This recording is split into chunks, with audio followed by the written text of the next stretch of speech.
ඔබට සත්පුරුෂයෙක් බොහෝ කාලයක් ඇසුරු කරන්න ලැබුණොත් ඔයාලගේ ජීවිතවලට ඒක ලොකු යහපතක්. සාමාන්‍යයෙන් ඉස්සර මිනිස්සු ඕක දන්නවා. ඒ නිසා හොඳ මිනිස්සෙකුට කියනවා මගේ ආයුෂත් අරන් ඔයා ජීවත් වෙන්න ඕන කියලා.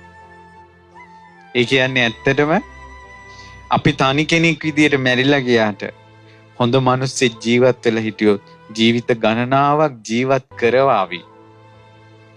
ගොඩාක් අයගේ දුක් නැසල දමාවි. ඒ නිසා දෙවියන් සහිත ලෝකයාම හොඳ මිනිස්සෙක් දැක්කොත් කියනවා බොහෝ කාලයක් ජීවත් වේවා කියලා. දැන් සමහර අය කියනවානේ ඔබ වහන්සේට අපිට පින් දෙන්න තේරෙන්නේ නැහැ. නැත්නම් ඔයා කරපු උදව්වට අපිට පින් දෙන්න තේරෙන්නේ නැහැ කියලා. ලෝකේ ලොකුම තියෙන ආශිර්වාදය තමයි බොහෝ කල් ජීවත් වේවා කියලා. ඒ මිනිස්යාගේ ජීවිතේ හොඳ කෙනෙකුගේ ජීවිතේ රැකගන්න කරන ආශිර්වාදේ. හේතුව හොඳ කෙනෙක් ජීවත් වුණොත්